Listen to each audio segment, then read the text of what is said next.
I want you to imagine a specific scene. You give a bone to a dog. It is a big, juicy, raw bone. The dog takes it. He runs to the corner of the room. He lies down and begins to chew. Now imagine you try to take that bone back. What happens? The dog stops chewing. His body stiffens. His ears go back. The hair on his neck stands up, and a low, guttural growl vibrates in his throat. He bares his teeth. He is saying to you, in the universal language of violence, if you touch this resource, I will hurt you. Now ask yourself, is the dog evil? Is the dog immoral? Is the dog a bad capitalist? No, the dog is alive. The dog is exercising a biological imperative called resource guarding. He understands something that modern humans have forgotten. He understands that resources are finite. He understands that survival is binary. You either eat or you starve. He understands that if he gives up the bone, he does not get a thank you. He gets hunger, and hunger leads to death. Society has brainwashed you. From the moment you were a child in kindergarten, you were told a lie. You were told sharing is caring. You were told don't be selfish. You were told greed is bad. Teachers, parents, and priests drilled this into your head. They taught you to suppress your inner dog. They taught you to suppress the growl. Why? Was it for your benefit? No, it was for their benefit. A compliant child is easier to manage. A generous worker is easier to exploit. A selfless citizen is easier to tax. They surgically removed your resource guarding instinct so that they could reach into your bowl and take your bone without getting bitten. And now, look at you. You work hard, you make money, and then you give it all away. You give it to the government in taxes. You give it to the bank in interest. You give it to friends who borrow and never pay back. You give it to family members who refuse to work. You are being eaten alive by parasites because you have forgotten how to growl. You feel guilty for wanting to keep what you earned. You feel greedy for wanting to be rich. I'm here to perform surgery on your mind. I'm here to reinstall the growl. We need to reframe the entire concept of greed. Let's look at cellular biology. Look at a single cell in your body. Every cell has a membrane, a wall. What is the purpose of the membrane? To define what is me and what is not me. To keep valuable resources, mitochondria, DNA, energy inside, and to keep chaos outside. If a cell decides to share its internal organs with the environment, if it dissolves its membrane to be nice, it dies. It undergoes lysis. It explodes and vanishes. Life requires a boundary. Life requires accumulation. A cell that does not accumulate energy dies. A squirrel that does not hoard nuts for the winter dies. Greed is just a shaming word for survival. Greed is a shaming word for thermodynamic efficiency. The universe tends toward entropy. It tends toward disorder. Your money, your energy, and your time want to dissipate. They want to flow away from you. Your job as a biological entity is to fight entropy. Your job is to build a wall and say, no, this energy stays here. This energy builds my structure. This energy feeds my future. This is not evil. This is the definition of life itself. Consider the zero-sum game of history. For 99.9% of human history, the world was a zero-sum game. If we are in a tribe and there is one deer and I eat the deer, you do not eat. If I have the cave, you are in the rain. Resources were incredibly scarce. In that environment, sharing was a strategic alliance. I share with you today so you don't kill me while I sleep, and so you share with me tomorrow. It was not altruism, it was a transaction. But today, we live in a world of abundance, yet our software is still outdated. We have confused strategic transaction with pathological altruism. Pathological altruism is when you help others to the point that it harms you. It is the man who loans money to a friend, knowing he needs that money for his own rent. It is the entrepreneur who undercharges his clients because he feels bad asking for money. It is the creator who gives away all his content for free and starves. This is a sickness. You are lighting yourself on fire to keep others warm. And do you know what happens when you burn out? The people you warmed, they don't help you. They step over your ashes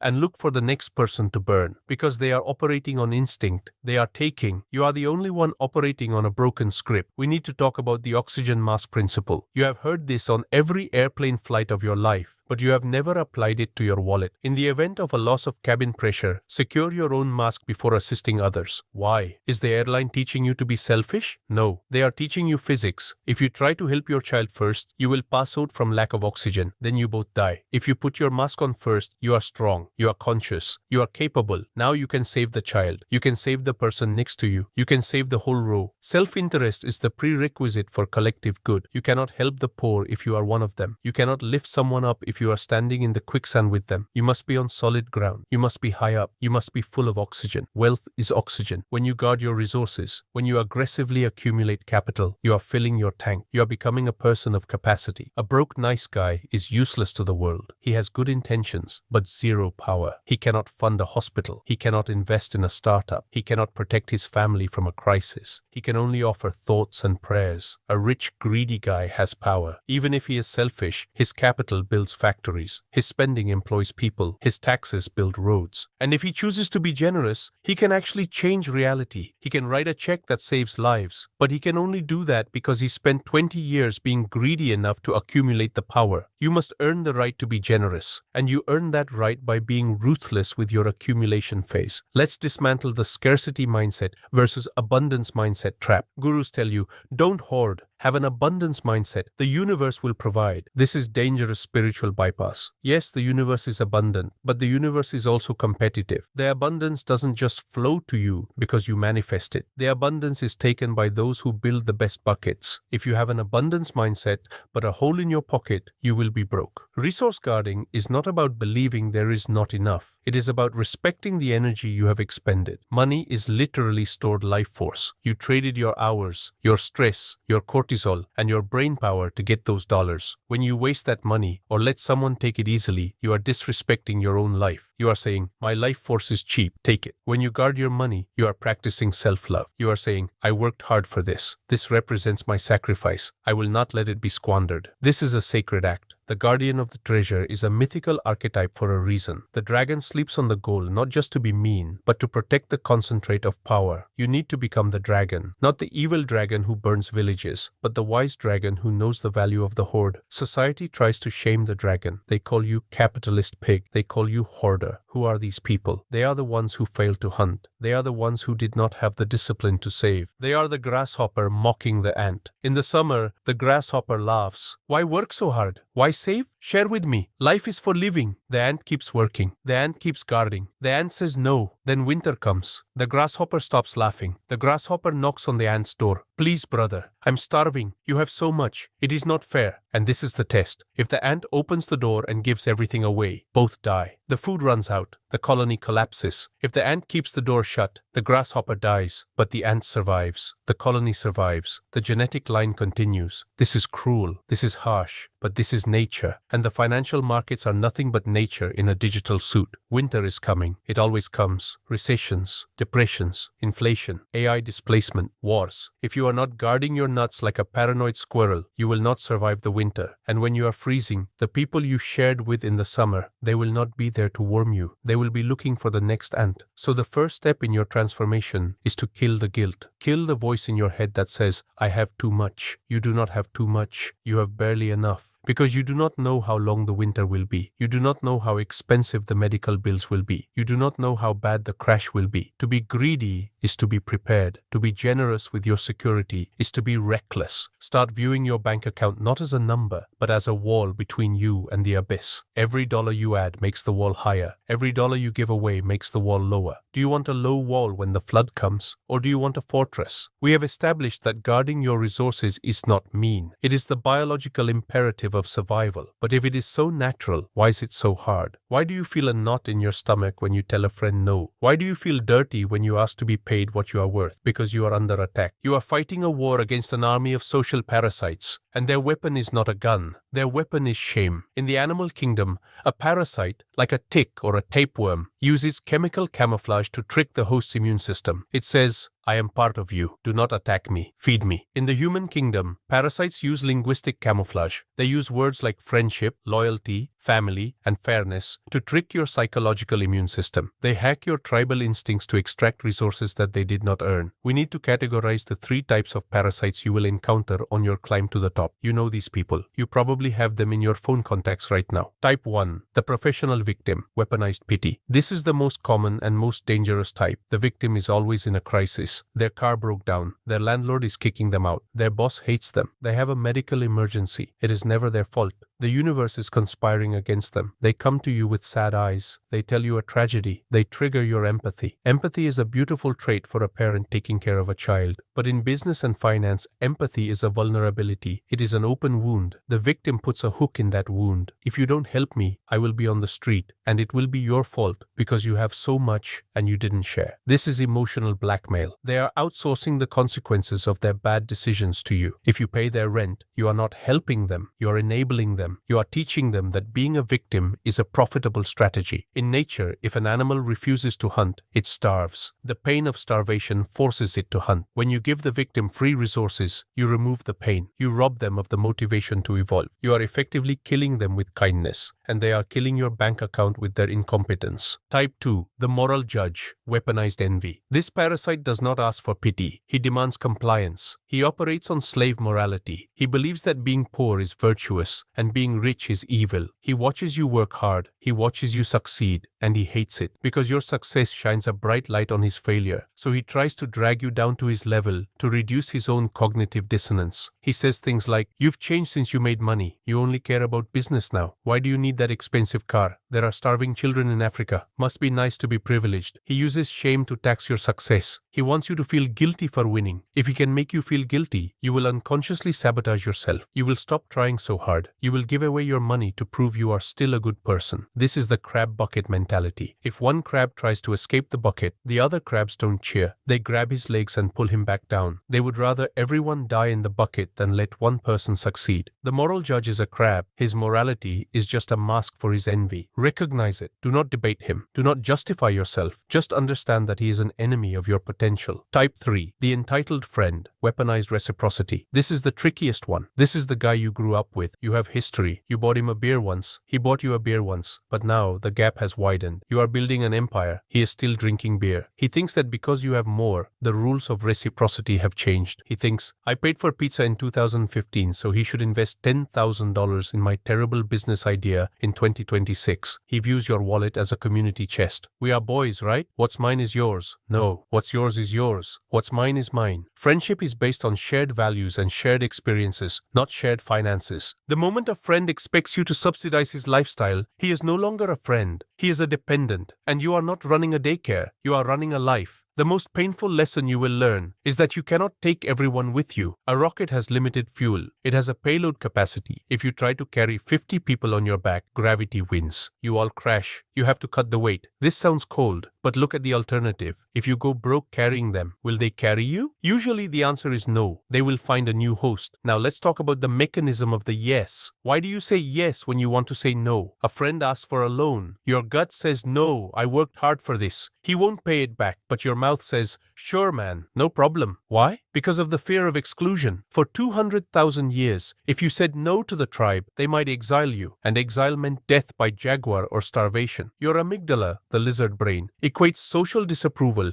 with physical death. So you pay the social tax. You give the money to buy safety. You pay for the approval. But today, you are not in the jungle. If your friend gets mad because you didn't loan him money, you don't die. You just lose a fake friend. That is not a loss. That is a gain. You essentially paid $0 to remove a parasite. That is a great ROI. You must retrain your brain to understand that no is not an act of aggression. No is an act of boundary definition. Every time you say no to a request that drains you, you are saying yes to your own goals. No, I won't lend you money. Yes, I will keep my capital for my business. No, I won't go to that party. Yes, I will get sleep so I can dominate tomorrow. No is the shield that protects your resources. If you drop the shield, you get slaughtered. Let's analyze the concept of the open door policy. Many of you have an open door policy with your life. You answer the phone whenever it rings. You reply to texts instantly. You let anyone walk into your office or your mental space. You think this makes you accessible and nice. It actually makes you low status and resource poor. Imagine a bank vault. Does it have an open door? No. It has 12-inch steel walls, a time lock, and armed guards. Why? Because there is value inside. If you leave the door open, you are signaling that there is nothing of value inside. You treat your time and your money like trash, so everyone else treats them like trash. You need to install a bouncer in your mind. When someone asks for your resources, time, money, attention, the bouncer should check their ID. Does this person add value? Is this a reciprocal relationship? Is this an investment or a donation? If it's a donation and you didn't plan for charity, the answer is no. Stop apologizing for the no. I can't right now, sorry. Weakness. No, that doesn't work for me. Strength. You do not owe anyone an explanation for how you use your own resources. Your resources are your private property. You earned them. You paid the price in sweat and stress. You have the absolute moral right to hoard them, burn them,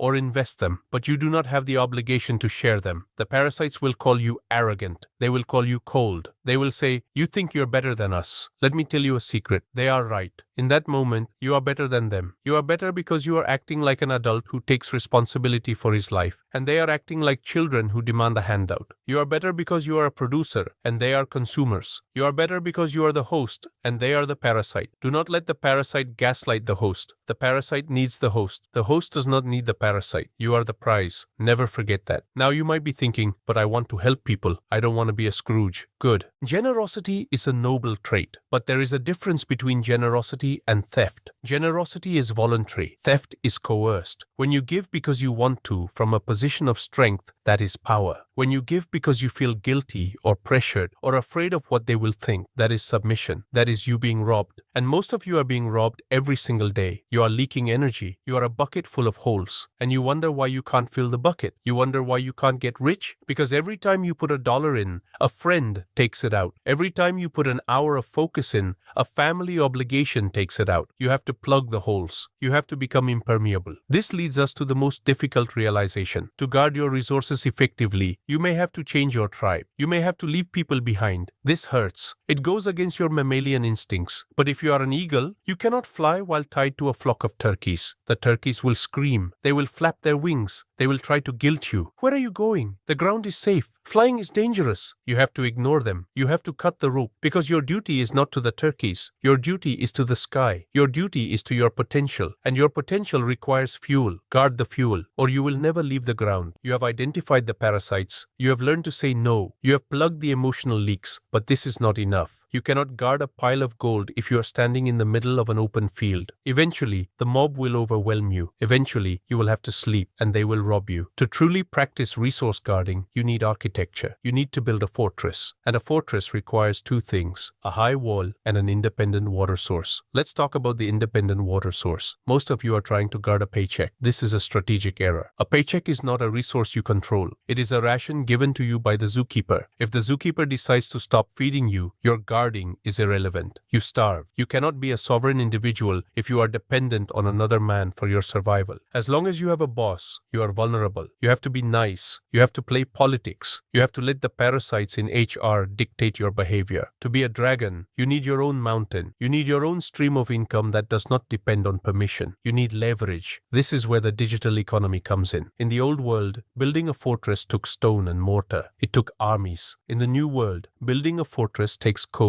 and content. When you have a YouTube channel that generates views while you sleep, when you have an automated business that sells products while you're at the gym, you have a moat. You have separation from the herd. You don't have to deal with the entitled friend because you don't need his approval. You have an audience of 100,000 people who approve of you. You don't have to deal with the moral judge because you don't need his validation. You have the validation of the market. Money buys you the right to be left alone. That is the ultimate luxury, not the Ferrari, the silence, the ability to lock the gate and say, "I'm not available." But building this fortress is hard. It is complex. Most men try to build it with their bare hands. They try to figure out the algorithms, the AI tools, the psychology of traffic, all by themselves. They are digging the moat with a spoon. And while they are digging, the parasites are still eating them. You need an excavator. You need a blueprint. I have spent 12 years drawing this blueprint. I have analyzed the physics of the digital fortress. I know how to use AI to build the walls 10 times faster than a human. I know how to position your content so it acts like a magnet for wealth and a repellent for idiots. I have packaged this blueprint into a protocol.